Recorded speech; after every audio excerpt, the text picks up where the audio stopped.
Halo semuanya, selamat datang dalam video strategi belajar dalam sistem pengajaran. Baik, perkenalkan nama saya Aprila Taufan. Saya bersama ketiga rekan saya yaitu Yumitro Arifin DS, Mary Christine Maiten, dan Elvilia Yuserliju.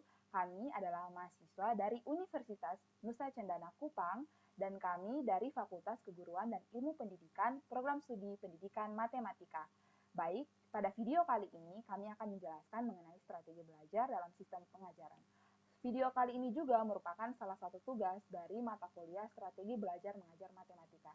Karena itu, selamat menyaksikan.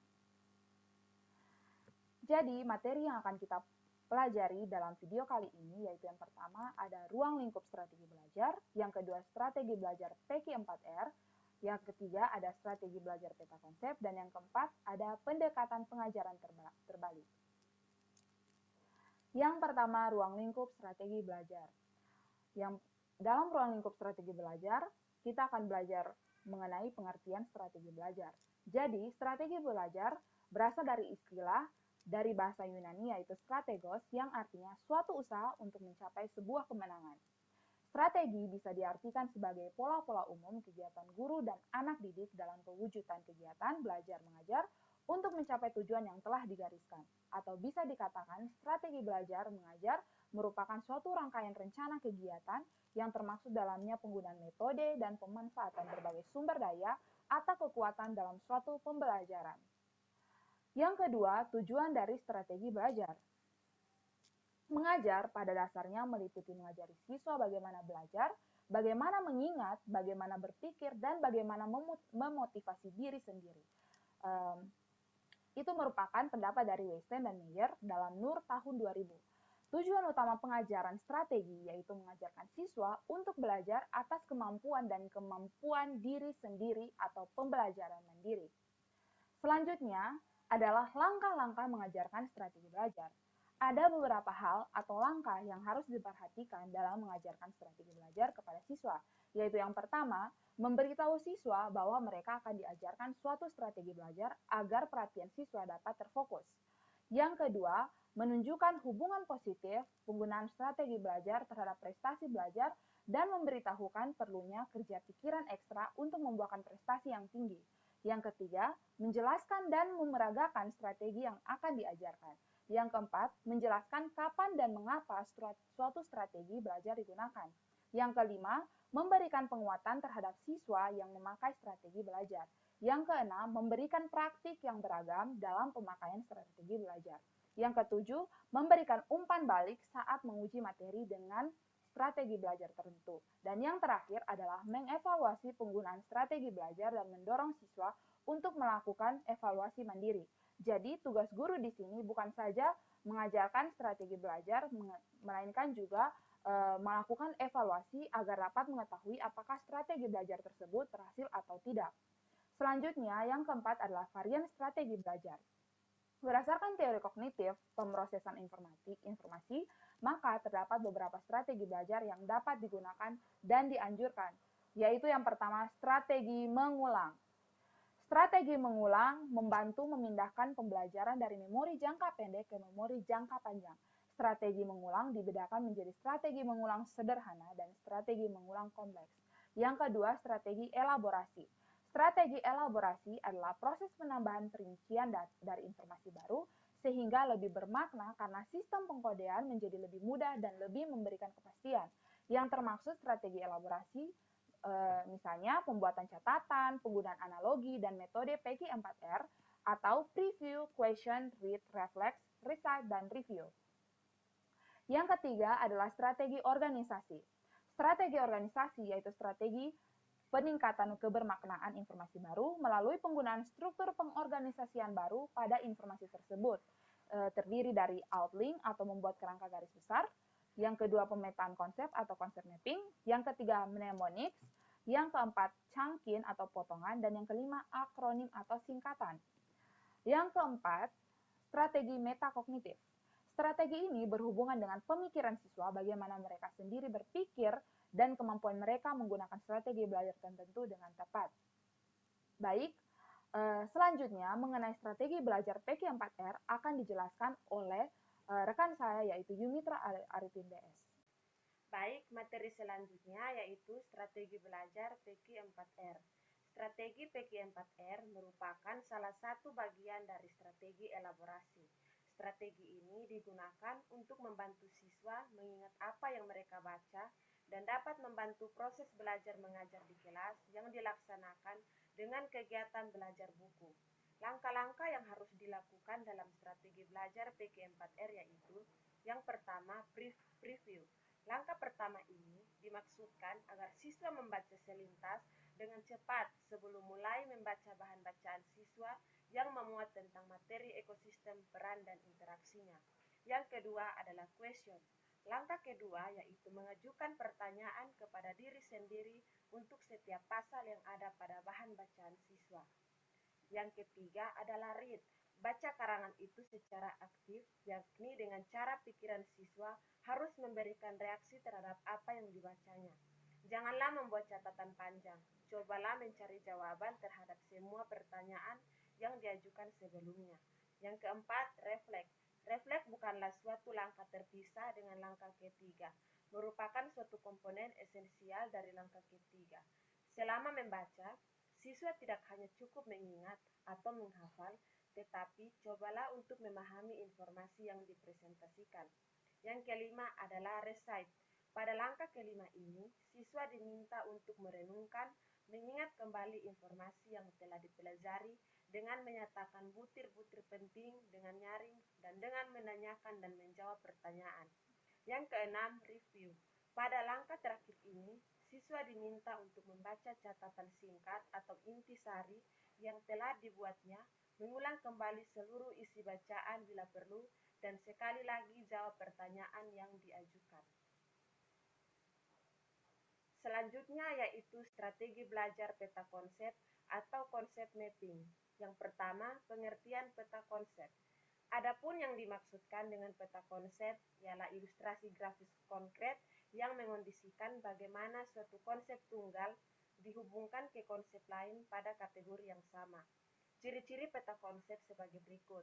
Yang pertama, peta konsep atau pemetaan konsep adalah suatu cara untuk memperlihatkan konsep dan proporsi suatu bidang studi. Dengan menggunakan peta konsep, siswa dapat melihat bidang studi itu lebih jelas dan mempelajari bidang studi itu dengan lebih bermakna. Yang kedua, suatu peta konsep merupakan gambar dua dimensi dari suatu bidang studi atau suatu bagian dari bidang studi.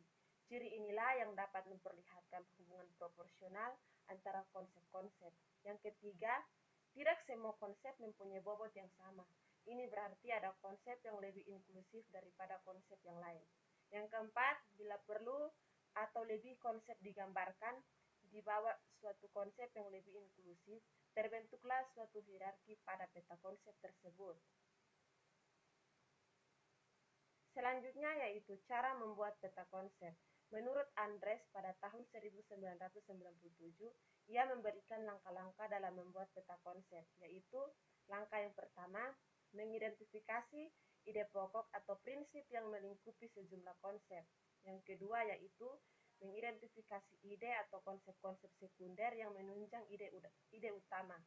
Yang ketiga, tempatkan ide utama di tengah atau di puncak peta tersebut. Dan yang keempat, kelompokkan ide-ide sekunder di sekeliling ide utama yang secara visual menunjukkan hubungan ide tersebut dengan ide utama. Baik, materi selanjutnya akan dibawakan oleh saudara saya Mary Christine Maiten. Yang ketiga, macam-macam peta konsep. Menurut Nur, peta konsep dibagi menjadi 4 macam, yaitu sebagai berikut. Yang pertama, pohon jaringan atau network tree. Pohon jaringan cocok digunakan untuk memvisualisasikan hal-hal berikut, yaitu 1. Menunjukkan sebab akibat. Yang kedua, suatu hierarki. 3. Prosedur yang bercabang. Dan 4. Istilah-istilah yang berkaitan yang dapat digunakan untuk menjelaskan hubungan-hubungan. Gambar ini merupakan contoh dari pohon jaringan atau network tree. Yang kedua, rantai kejadian atau event chain. Rantai kejadian cocok digunakan untuk memvisualisasikan hal-hal berikut, yaitu 1. Menguraikan tahap-tahap dari suatu proses. 2 langkah-langkah dalam suatu prosedur linier, dan 3 suatu urutan kejadian. Gambar ini merupakan contoh dari rantai kejadian atau event chain. Yang ketiga, peta konsep siklus atau cycle concept map. Peta konsep siklus cocok untuk diterapkan untuk menunjukkan hubungan bagaimana suatu rangkaian kejadian berinteraksi untuk menghasilkan suatu kelompok hasil yang berulang-ulang. Gambar ini merupakan contoh dari peta konsep siklus. Yang keempat, peta konsep laba-laba atau spider concept map. Peta konsep laba-laba cocok digunakan untuk memvisualisasikan hal-hal berikut, yaitu 1. Tidak menurut hierarki, 2. Kategori yang tidak paralel, dan 3. Hasil curah pendapat. Gambar ini merupakan contoh dari peta konsep laba-laba. Yang keempat, peta konsep sebagai alat evaluasi. Peta konsep dapat digunakan untuk mengetahui pengetahuan siswa sebelum guru mengajarkan suatu topik, menolong siswa bagaimana belajar, untuk mengungkapkan konsepsi salah atau miskonsepsi yang ada pada anak, dan sebagai alat evaluasi. Menurut Dahar tahun 1989 dalam Sutowijoyo tahun 2002, peta konsep sebagai alat evaluasi didasarkan atas 3 prinsip dalam teori Ausubel, yaitu sebagai berikut.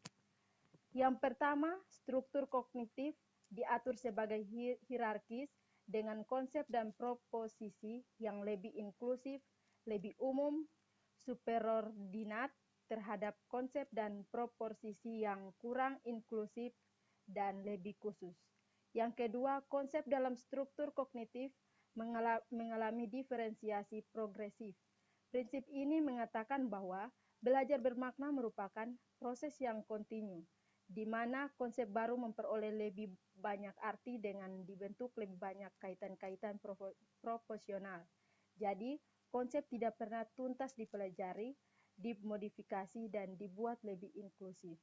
Yang ketiga, prinsip penyesuaian integratif menyatakan bahwa belajar bermakna akan meningkat bila siswa menyadari akan perlunya kaitan-kaitan baru antara segmen-segmen konsep atau proporsi.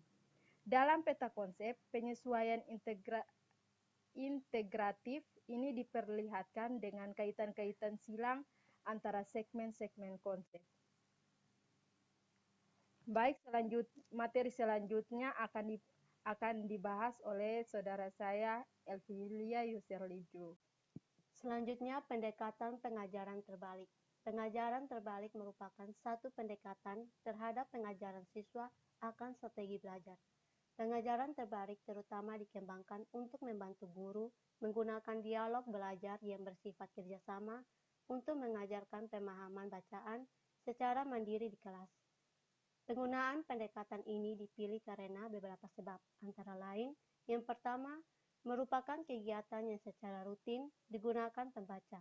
Yang kedua, meningkatkan pemahaman maupun memberi pembaca peluang untuk membantu pemahaman sendiri. Yang ketiga, sangat mendukung dialog bersifat kerjasama. Selanjutnya, memperkenalkan pengajaran terbalik. Pada awal penerapan pengajaran terbalik, guru memberitahukan akan memperkenalkan suatu pendekatan strategi belajar, menjelaskan tujuan, manfaat, dan prosedurnya. Selanjutnya, mengawali pemodelan dengan membaca satu paragraf suatu bacaan.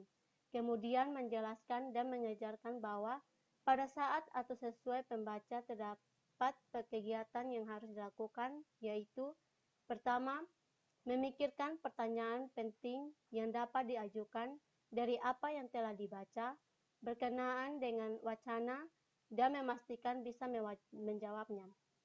Yang kedua, membuat ikhtisar rangkuman tentang informasi terpenting dari wacana.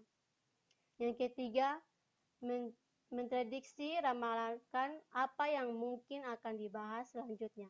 Yang keempat, mencatat apabila ada hal yang kurang jelas atau tidak masuk akal dari suatu bagian.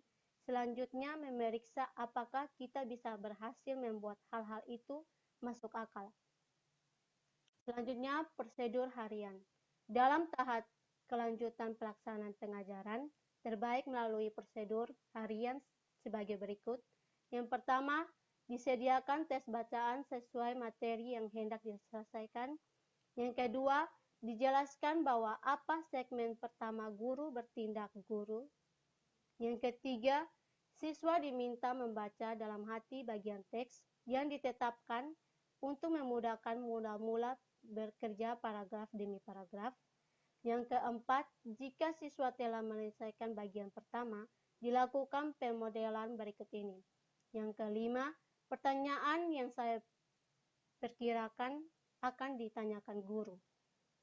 Yang keenam, guru memberikan kesempatan siswa menjawab pertanyaan tersebut. Bila perlu, mereka boleh mengacu pada teks dengan kalimatnya sendiri. Yang ketujuh, merangkum pokok pikiran yang terdapat dalam paragraf atau subbab. Bila perlu, dapat menunjukkan salah seorang siswa untuk membacakan rangkumannya. Yang kedelapan, memberikan kesempatan pada siswa untuk memprediksikan hal yang akan dibahas pada paragraf selanjutnya. Yang kesembilan, memberikan kesempatan kepada siswa mengajukan komentar atau menemukan hal yang tidak jelas pada bacaan. Yang kesepuluh, siswa diminta untuk memberikan komentar tentang pengajaran yang baru berlangsung dan mengenai bacaan. Yang kesebelas, segmen berikutnya dilanjutkan dengan bagian bacaan paragraf berikutnya dan dipilih satu siswa yang akan berperan sebagai guru siswa. Yang ke-12, siswa dilatih atau diharapkan berperan sebagai guru siswa sepanjang kegiatan itu, mendorong siswa lain untuk berperan serta dalam dialog, namun selalu memberi guru siswa untuk peran sertanya. Yang ke-13, pada hari-hari berikutnya, semakin lama guru mengurangi peran dalam dialog, sehingga guru siswa dan siswa lain itu berinisiatif sendiri menangani kegiatan itu. Peran guru selanjutnya sebagai moderator, menjaga agar siswa tetap berada dalam jalur dan membantu mengatasi kesulitan. Oke teman-teman, terima kasih karena sudah menyaksikan video ini. Semoga bermanfaat untuk kalian semua. Dan jika kalian punya pertanyaan, komentar, kritik maupun saran, silakan kalian berikan di kolom komentar di bawah. Dan sampai jumpa!